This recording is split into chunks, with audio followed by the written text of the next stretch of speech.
Is of fabric, not the same, so that the person wearing it, if they take it off for a few minutes, say to get a drink of water, and they put it back on, they'll know which side was to their face.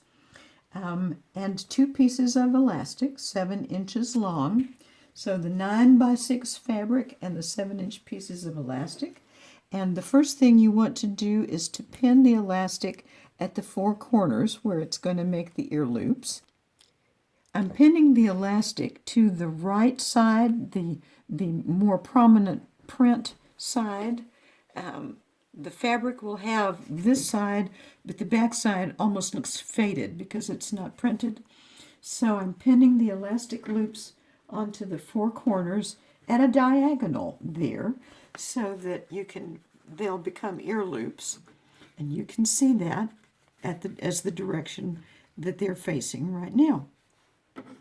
So I'm going to pin those in place so they're going to stay there. And then I'm going to turn the facing side of the other fabric down so that the 2 facing sides are together. That means the one with the prominent print are together. The prominent print is, the 2 prominent print sides are together, and the elastic is the meat and the sandwich in between. And then I'm going to pin them together at the corners, basically just adding a layer to where I had it pinned before, so that the corners, which would otherwise tend to try to separate themselves, will stay in place. So I'm just using the same pin at each corner to hold the elastic and the 2 pieces of the fabric sandwich together, all with 1 pin. And 1 more corner, and we'll do the same thing. We'll have our sandwich with the elastic as the filling. All right, so we have a rectangle with an ear loop here and an ear loop here. I'm going to start down one of the long sides, leaving a little opening in the middle to turn it right side out. Go. I'm going to take a pencil, so I will remind myself that this is going to be an opening I'm going to leave to be able to turn it right side out later. Okay. I'm going to start at the pencil mark on this side, and I'm going to back it up about 4 or 5 stitches to reinforce the end, and then stitch forward. There's the pencil mark, and here we go. We're stitching to the corner, slowing down and carefully keeping the needle at the same distance as we go, and using the needle to pivot and turn the corner. And then we're going to stitch down to the next corner and repeat the process.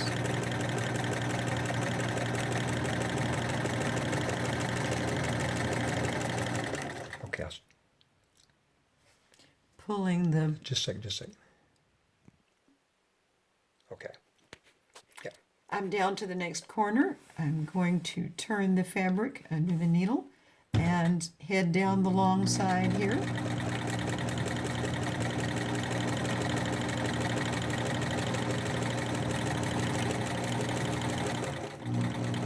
Pencil mark? I'm sorry? Pencil mark? Oh, Okay. I'm going to pull the pin out as I get to it, just gently holding everything in place and pivoting at that corner to start down the next side.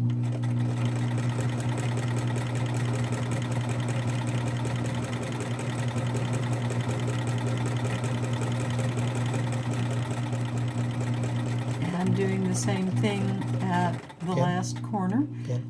The pin I will pull out momentarily.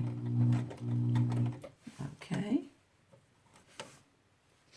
And turn the fabric. And when I get back to the pencil mark that I made here, I will back stitch.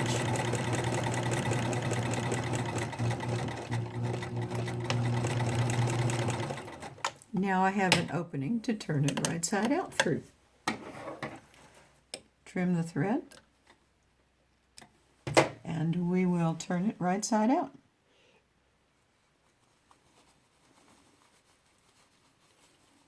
Explain what you're doing. I am pushing the fabric through the opening so that it will be right side out. It looks like a wad right here, but then you can use the elastic to help you, and it'll help pull the corners out. And as you keep on going,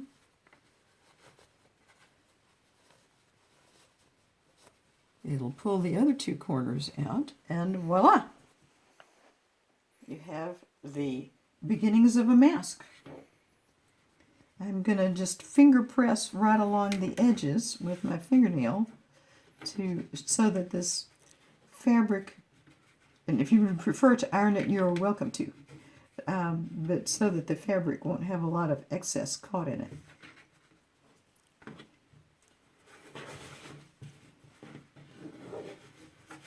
And I'll do the same thing on the other sides.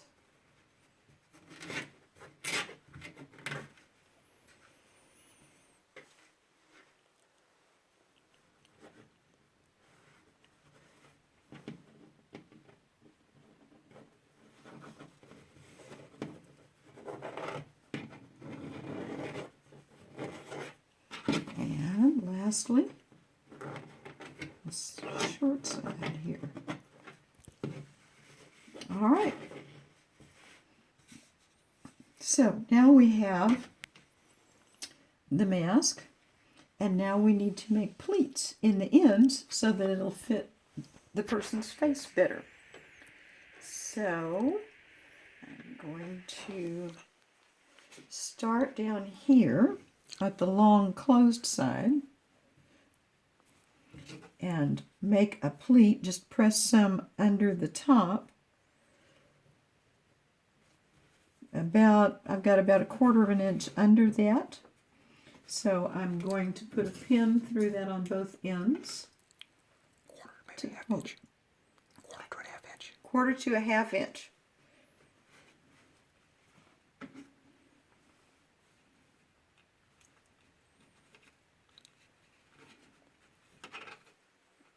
Come on. There we go. And then I'm going to move up the side just a little bit and do that again.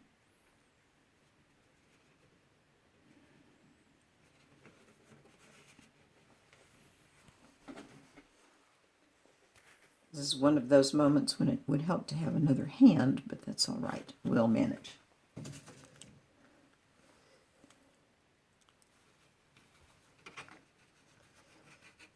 Pin in both ends of the pleat. And one more pleat.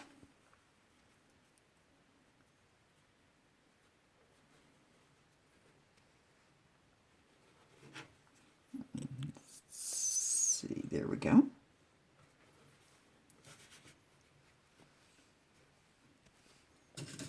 And pin that one.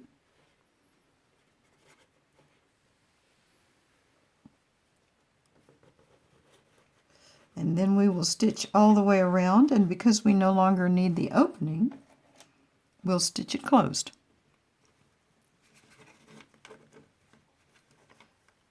Oh, come on.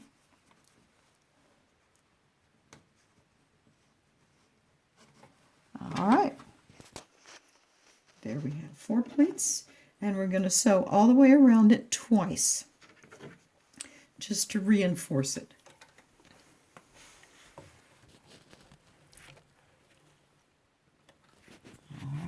So start anywhere, it doesn't matter. And stitch close to the edge. Stop. All right.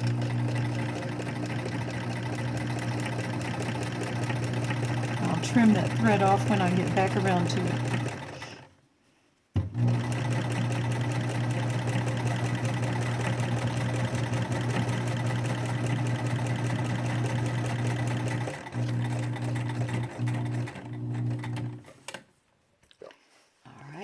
now that we're getting to where we have pinned this together, you need to either go very slowly or pause when you get there, or some combination of both, so that you don't break a needle trying to stitch over a pin. I try to get on the edge of the pleat, so I've got a hold of that, and then slide the pin out. And then I'll stitch slowly down to the next pleat, get right through to the into the layers, and then pause and pull the pin out. Continue on.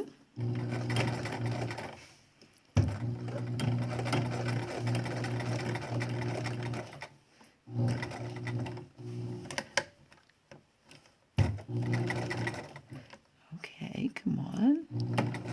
There we are. And I can pull the pin out and keep on going.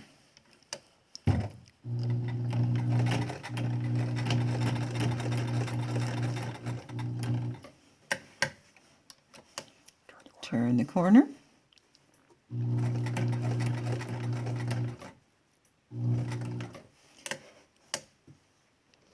And keep on going.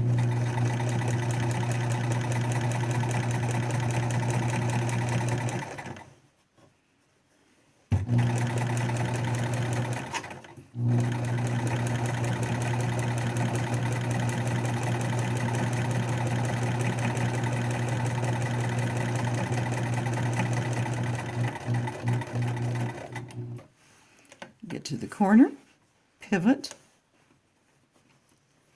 line up the fabric here, and we'll start down this side.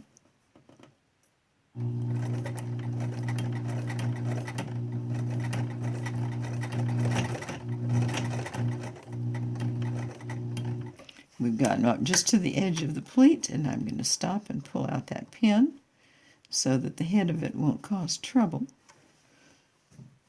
And then continue gently and slowly on.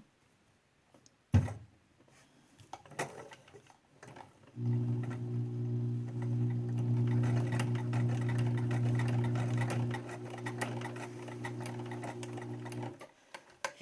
now the head of the pin is trying to be ornery, so we'll remove it. And then keep going.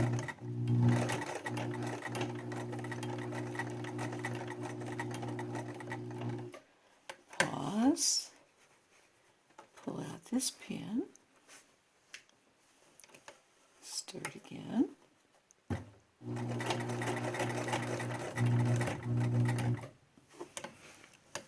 Pivot at the corner. Trim off these threads. And we will make one more circuit so that we have the edges secured really well.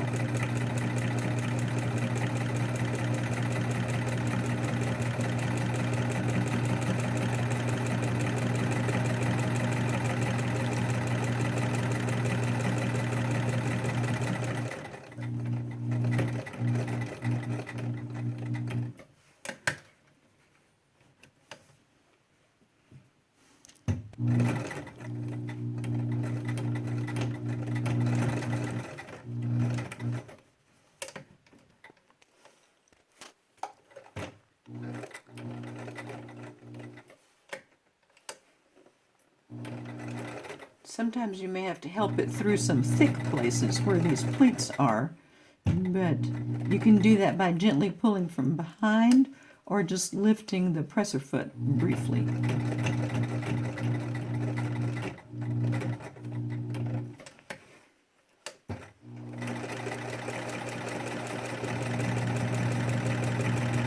Back down the long side.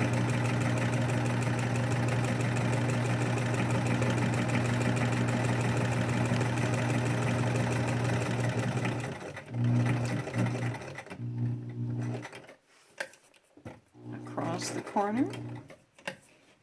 Back down the short side.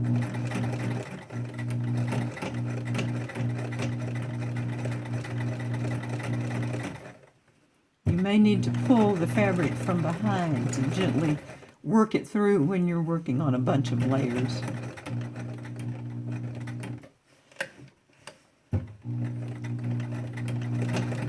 And last but not least, What are they doing, Wes? back to the beginning, and just a little past the beginning, and we're done. There's the mask, one side and the other side. So the wearer shouldn't have any problem noticing which is which and remembering when they're using it.